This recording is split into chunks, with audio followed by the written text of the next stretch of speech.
हाँ जी, तो नमस्कार भी सभी को। कैसे हो सारे? उम्मीद करूंगा सब बढ़िया हो गए, स्वस्थ हो गए, मस्त हो गए, अच्छे से चलेगी आप सभी की तैयारी। तो भाई करें शुरू। बहुत ही मजेदार क्लास है अगली अपनी।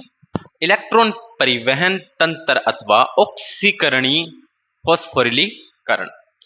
सांस की प्रक्रिया के अगले चरण में, यानी कि अगला स्टेप आ गया अब NADH और H प्लस तथा FAD+2 में संचित ऊर्जा मुक्त व उपयोग में लाना है। अब अपने ऊर्जा तो संचित कर लिया, अब इनको उपयोग करना है।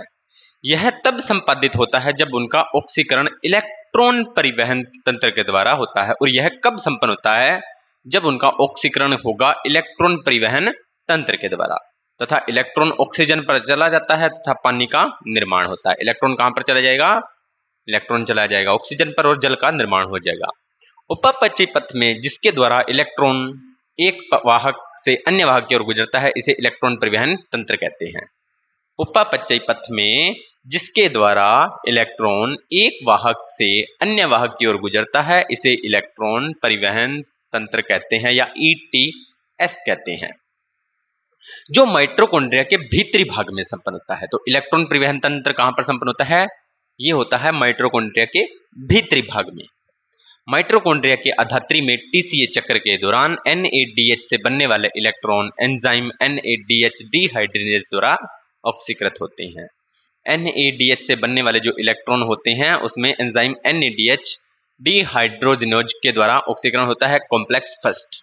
तत्पश्चात इलेक्ट्रॉन भीतरी झिल्ली में उपस्थित यूबिक्विनोन की ओर स्थानांतरित होता है। यूबिक्विनोन अपचयी समतुल्य FADH द्वारा प्राप्त होता है, कॉम्प्लेक्स सेकंड, जो सिट्रिक अम्ल चक्र में सक्सेनिक से ऑक्सीकरण के दौरान उत्पन्न होता है। अपचयी यूबिक्विनोन इलेक्ट्रॉनों को cyclotron BC first cyclotron C की ओर स्थानांतरित करता है, ऑक्सीकृत हो जाता है, कॉम्प्लेक्स 3। साइटोक्रोम C एक छोटा प्रोटीन होता है। साइटोक्रोम C क्या है? एक छोटा प्रोटीन होता है जो भीतरी झिल्ली की बाह्य सतह पर चिपका रहता है। जो भीतरी झिल्ली की बाह्य सतह पर है वो चिपका रहता है, जो इलेक्ट्रॉन कॉम्प्लेक्स 3 तथा कॉम्प्लेक्स 4 के बीच स्थानांतरण का कार्य करता है। कॉम्प्लेक्स 4 साइक्लोट्रॉन C ऑक्सीडिनेज कॉम्प्लेक्स है, जिसमें साइटोक्रोम A और A3 द्वारा केंद्र में मिलते हैं। ठीक है।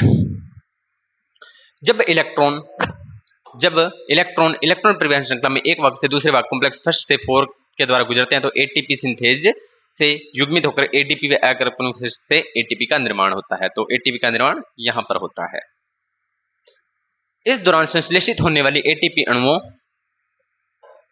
के अणु द्वारा इलेक्ट्रॉन दाता पर निर्भर होते हैं। NADH के ATP के 3 अणुओं का निर्माण होता है। तो NADH के एक अणु के ऑक्सीकरण से 3 ATP के अणुओं का निर्माण होता है। याद रखने वाली बात है भाई, ठीक है। जबकि FAD2H2 के एक अणु से ATP के 2 अणु बनते हैं, टोटल हो गए 5। जबकि सांस के ऑक्सी प्रक्रिया में ऑक्सीजन की उपस्थिति में ही संपन्न होती है। प्रक्रिया के अंतिम चरण में ऑक्सीजन की भूमिका सीमित होती है, यद्यपि ऑक्सीजन की उपस्थिति अत्यावश्यक है क्योंकि यह पूरे तंत्र में हाइड्रोजन को मुक्त कर पूरी प्रक्रिया को संचालित करती है। ऑक्सीजन अंतिम इलेक्ट्रॉन ग्राही के रूप में कार्य करता है। प्रकाश फॉस्फोरिलीकरण द्वारा विनिमित यह इलेक्ट्रॉन प्रवणता के निर्माण में प्रकाश ऊर्जा का उपयोग फॉस्फोरिलीकरण के लिए किया जाता है। सांस इसी प्रकार की प्रक्रिया में ऑक्सीकरण अपचयन द्वारा ऊर्जा की पूर्ति होती है। झिल्ली से जुड़े ATP संश्लेषण की क्रियाविधि के आप बारे में पहले ही पढ़ चुके हैं, जिसके द्वारा अध्याय रसोपरासन परिकल्पना के आधार पर बताया गया। जैसा कि आपने पहले वर्णित इलेक्ट्रॉन परिवहन तंत्र के दौरान मुक्त ऊर्जा का उपयोग ATP की सहायता से ATP में संश्लेषण होता है। यह कॉम्प्लेक्स 2 चरणों में संपन्न होते हैं। कोई खास बात यहाँ पर नहीं है, बस आपको ये समझना है डायग्राम। समझो इसको दोबारा से। ये होती है अंतरा झिल्ली अवकाश, ये है आंतरिक झिल्ली माइटोकॉन्ड्रिया और ये है आपका अधात्री। पहले भाग में क्या होता है? NADH और H प्लस ऐड होता है और NAD बाहर निकल जाता है। इसमें क्या होता है? FES FMN 2 इलेक्ट्रॉन ऐड होते हैं।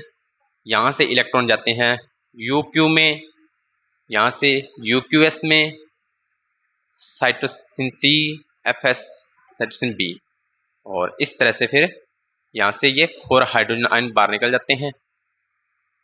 ये चीजें UQS2 UQ FES FDS complex 3, ये सारी बातें मैंने आपको बता दी हैं। ठीक है, तो एक बार इसको बनाने का प्रयास करना, फिर इसके बारे में और डिटेल से पढ़ेंगे। श्वसनीय संतुलन चार्ट, इसको थोड़ा सा देखते हैं। प्रत्येक ऑक्सीजन ग्लूकोज से बनने वाले प्राप्त शुद्ध एटीपी की गणना करना अब संभव है। प्रत्येक ग्लूकोज अणु से बनने वाले शुद्ध एटीपी की गणना करना अब संभव है, किंतु वास्तविकता में यह एक सैद्धांतिक अभ्यास ही रह गया है। यह गणना कुछ निश्चित कल्पनाओं के आधार पर की जा सकती है। बस एक सैद्धांतिक अभ्यास है भाई, एक कुछ निश्चित परिस्थितियों में आप इस गणना को कर सकते हैं। यह एक क्रमिक सुव्यवस्थित क्रियात्मक पथ है जिसके एक क्रियाधार से दूसरे क्रियाधार का निर्माण होता है, जिसमें ग्लाइकोलाइसिस से शुरू होकर टीसीए चक्र ईटीएस पथ के एक के बाद एक आता है, यानी कि स्टेप बाय स्टेप पहले ग्लाइकोलाइसिस आता है, फिर टीसीए आता है, फिर ईटीएस आता है। ग्लाइकोलाइसिस में संश्लेषित एनएडीएच माइटोकॉन्ड्रिया में आता है और जहां उसका फॉस्फोरिलीकरण होता है, बिल्कुल हम पढ़ चुके हैं। पथ पर कोई भी मध्यवर्ती दूसरे यौगिक का निर्माण उपयोग में नहीं आते। श्वसन में ग्लूकोज केवल एक उपयोग होता है, दूसरा कोई वैकल्पिक क्रियाधार पथ के निर्माण में संभव नहीं है। हालांकि इस प्रकार की परिकल्पना सजीव तंत्र में वास्तव में तर्क संगत नहीं होती है। यह सभी एक के बाद एक पथ नहीं बल्कि एक साथ कार्य करते हैं। बिल्कुल करते हैं भी, ये कह रहा है कि एक के बाद नहीं आते, वास्तव में ऐसा नहीं होता कि एक के बाद आते हैं, ये सभी एक साथ कार्य कर रहे होते हैं उस टाइम। जैसे मैंने आपको कोशिका वाले चैप्टर में बताया था ना कि आपको ऐसे लग रहा है भी एक स्टेप खत्म होता है दूसरा शुरू होता है, लेकिन वास्तव में वो सभी साथ साथ चल रहे होते हैं। उसी प्रकार यहाँ पर भी ऐसे होते हैं।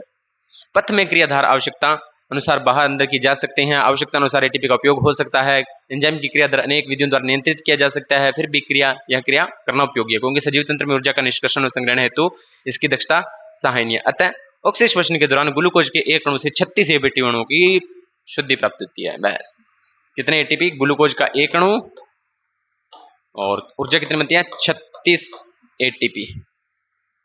किण्वन से ग्लूकोज का आंशिक विघटन होता है जबकि ऑक्सी में पूर्ण होता है, बता चुका हूं मैं आपको। अगला है क्या बनता है? Carbon dioxide. किण्वन में ग्लूकोज के एक अणु से पारिवारिक अम्ल बनते हैं और एटीपी के 2 अणुओं की प्राप्त होती है। किण्वन से एटीपी कितने बनते हैं? 2 एटीपी बनते हैं। मंद गति से होता है जबकि ऑक्सीजन में, किण्वन में एडीएसएन का ऑक्सीकरण मंद गति से होता है जबकि ऑक्सीडेशन में तीव्र गति से होता है। सारी बातें मैंने आपको बताई हुई है, ठीक है।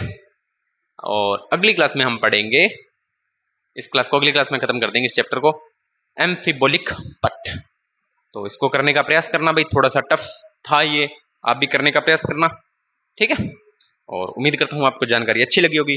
अगर जानकारी अच्छी लगी हो तो वीडियो को लाइक करना, शेयर करना, कमेंट करना और चैनल को करना सब्सक्राइब। मिलते हैं नेक्स्ट वीडियो और नए टॉपिक के साथ, तब तक आप सभी का धन्यवाद।